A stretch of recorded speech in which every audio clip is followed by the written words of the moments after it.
বিপ্লব এখনো জিন্দা আছে এবং আমাদের ক্ষত শুকায়নি, এবং আমাদের ঐক্যের যেটা শীর্ষবিন্দু ফ্যাসিবাদের বিরুদ্ধে, সেখানে আমরা সবাই সবাই হুম আমাদের আমাদের পথ, পরের পথটা হয়তো ভিন্ন হতে পারে, কিন্তু ফ্যাসিবাদ যে বাংলাদেশে ফিরবে না এবং ফ্যাসিবাদের আমরা কোনো চিহ্ন রাখবো না, সে ব্যাপারে গোটা জাতি, পুরো জাতি আবার একমত।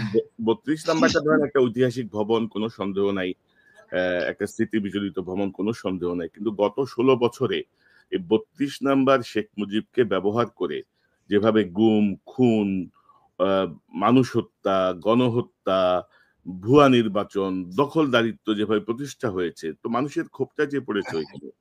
এবং ধরেন আমরা যদি সিরিয়ার দিকে তাকাই, জাস্ট আফটার হাসিনার পলায়ন, আমরা যদি সিরিয়ার দিকে তাকাই, দেখেন সিরিয়ায় আসাদের পার্টি নিষিদ্ধ, আসাদের অনুসারীদের ধরে ধরে ক্যাপিটাল পানিশমেন্ট দেওয়া হচ্ছে, অলমোস্ট এভরিডেই তাদের শাস্তি দেওয়া হচ্ছে। তো আমাদের এখানে ধরেন আমরা এক ধরনের কচ্ছপ গতি দেখতেছি, বিএনপিও এক ধরনের মায়া মহব্বত, জামাতের এক ধরনের মায়া মহব্বত, অন্যান্য রাজনৈতিক দলগুলো এক ধরনের মায়া মহব্বত, এবং আওয়ামী লীগ দেখেন বিভিন্ন জায়গায় যোগ দিছে, বিভিন্ন দলে তারা আবারও সেই আগের ভূমিকা অবতীর্ণ হচ্ছে। তো আমি যেটি প্রথমেই বলছিলাম যে অনেকে বলছিল না যে ছাত্রদের ঐক্য ভেঙে গেছে, শেষ, এখন এরা ডাক দিলে আর 200 লোকে আসবে না, কারণ এরা নিজেরাই মারামারি করতেছে, ইত্যাদি ইত্যাদি অনেক কথা আমরা শুনছি। কিন্তু এটা আরেকটা মানে সাইন যে নো, ছাত্র জনতা এখনো ইউনাইটেড এবং তারা ওয়াচডগের ভূমিকায় আছে, এবং সরকারের জন্য এটা কিন্তু এক ধরনের, আমি মনে করি যে একটা সিগনাল যে নো, এইসব করা যাবে না। তো পিনাকিদা, আপনার কাছ থেকে শুনি এই যে সুযোগ, আমি মনে করি এটাকে সেকেন্ড একটা সুযোগ 5ই আগস্টের পরে, আপনার কাছ থেকে শুনি যে আওয়ামী লীগ সহযোগী এবং তার অনুরাগীদের ব্যাপারে আমরা কি করতে পারি, কি করণীয় সরকারের প্রতিটা জেলা উপজেলা পুরো দেশে। না, প্রথম ইয়েটা হচ্ছে যে বিপ্লব বিজয়ের তো কিছু চিহ্ন স্মারক লাগে আর কি। হ্যাঁ, যেমন ধরেন ফরাসি বিপ্লবে বাস্তিল দুর্গটাকে ভেঙে ফেলা হয়েছিল, আমরা শেখ মুজিবের মূর্তি উৎপাদন করছি, সেটা ঠিক আছে, কিন্তু ধানমন্ডি 32 নাম্বার এটা একটা সিগনিফিকেন্ট একটা আইকন ফ্যাসিবাদের, সেই আইকনটাকে ধ্বংস করা আমাদের জন্য জরুরি ছিল।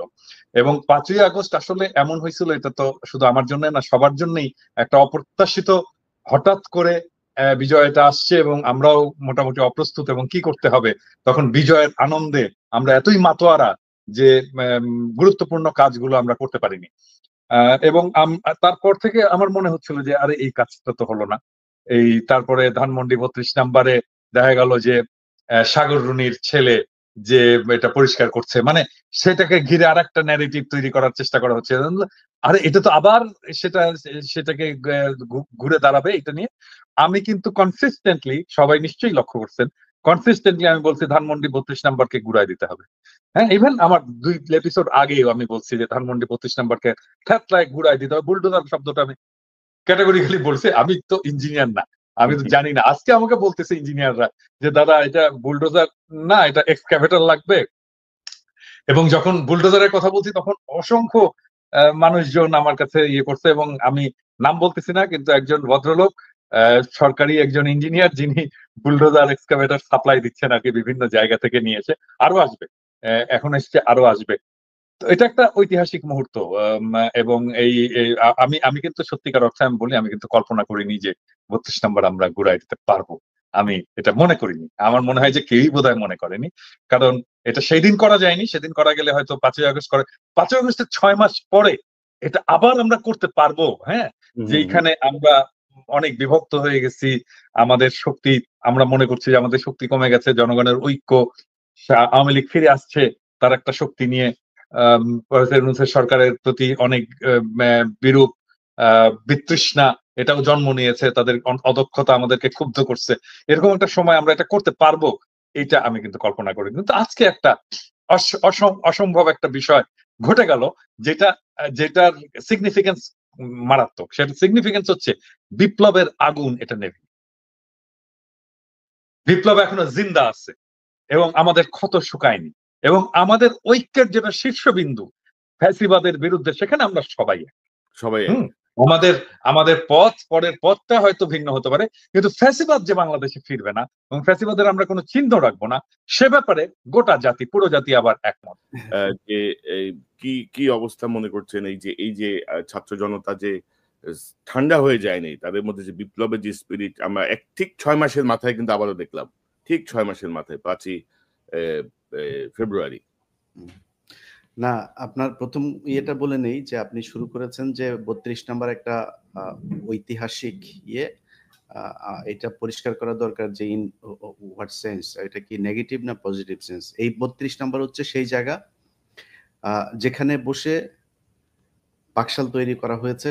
এই ৩২ নাম্বার সেই জায়গা যেখানে সারা বাংলাদেশ যখন পাকিস্তানের বিরুদ্ধে যুদ্ধ করেছে, সেখানে পাকিস্তানি সেনাবাহিনীর একটা কি বলবো যে একটা খুব নিরাপদ আশ্রয়স্থল ছিল হচ্ছে ৩২ নাম্বার। এখানে কেউ যেতে পারতো না, এটা সবাই জানতো শেখ মুজিবের বাড়ি। তখন তো শেখ মুজিব বঙ্গবন্ধু ছিল, তো বঙ্গবন্ধুর বাড়ি। এই বাড়ি হচ্ছে যা হচ্ছে এ হচ্ছে খুব নির্যাতিত নিপীড়িত অবস্থায়।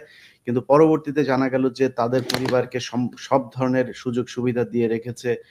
শেখ রেহানার সাথে পাকিস্তানির সেনাবাহিনীর কিছু সদস্যের অনেক অনেক খবর টবরও পরবর্তীতে বেরিয়েছে, ১৫০০ টাকা ভাতার বিষয়গুলো বেরিয়েছে।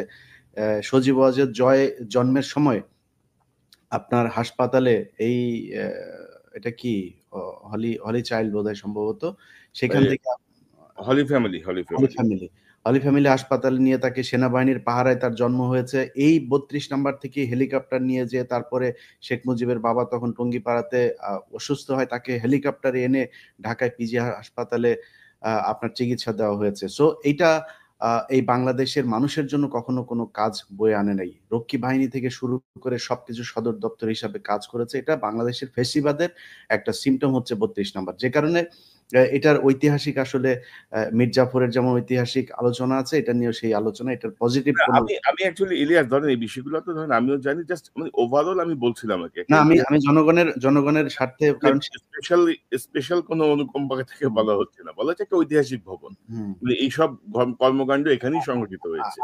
আজকে আমাদের একজন বুদ্ধিজীবী আছে যিনি ভিডিও এডিটর থেকে সাংবাদিক হয়েছেন। আমরা টেলিভিশনটার নাম বলতে চাই না, এটার সাথে আমাদের অনেক আবেগ অনুভূতি জড়িয়ে আছে।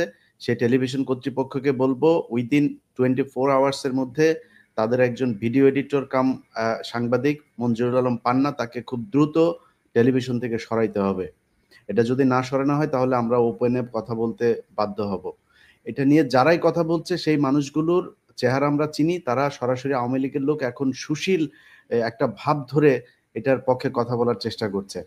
দ্বিতীয় কথাটা হচ্ছে যে আপনি ছাত্র জনতার যে কথাটা বলেছেন, অবশ্যই ছাত্র জনতা এখানে মাঠে নেমে এসেছে, কিন্তু আমি খুবই খুশি হতাম যে আমরা প্যারিসে বসে কিংবা নিউ ইয়র্কে বসে এইটার বিভিন্ন ধরনের কারা কি করবে কি হবে আজকে ৩২ নম্বরে এই যে কানেকশন গুলো করাচ্ছি, সেটা মনে হয় ছাত্রদের যে নেতারা এখন সরকারের পার্ট, তাদের কাছ থেকে আসলে আরো ভালো হতো। আমি তাদের প্রতি সম্মান রেখে বলছি, ছাত্ররা এটা বোঝা উচিত যে মানুষ আসলে কি চায় সেটা বুঝতে মনে হয় তাদের একটু সমস্যা হচ্ছে। তাদের মধ্যে অন্তত একজন প্রতিনিধি যদি এখানে আজকে লিড দিত, এটা আমাদের চোখে দেখতে আরো বেশি আমাদের ভাল লাগতো। এটা আই স্মুদিং মনে হতো, আই সুদিং হতো। কারণ হচ্ছে গিয়ে বাংলাদেশের মানুষ আওয়ামী লীগ এবং ইন্ডিয়া এই দুইটার ব্যাপারে জিরো টলারেন্স, সেটা তারা আজকে বুঝিয়ে দিয়েছে। কিন্তু ছাত্ররা আমার মনে হয়েছে যে তারা মনে হয় একটা রাজনৈতিক দল গঠন করতে চায়। তারাও বিএনপি, জামাত, আওয়ামী লীগের মতো এরকম তথাকথিত মানে রাজনীতির যে ধারা আমাদের দেশে চলছে, সেই ধারায় গা ভাসিয়ে দেওয়ার একটা চেষ্টা চালিয়ে যাচ্ছে। সেখান থেকে আমি মনে করি যে ছাত্রদের আজকের এই দৃশ্যটা দেখে অন্তত বোঝা উচিত যে আমরা বাংলাদেশের মানুষ কি চাই, এবং ছাত্রদের কাছে আমরা সেই জিনিসটাই নেতৃত্ব দেওয়ার প্রত্যাশা করি যেটা বাংলাদেশের মানুষ চায়।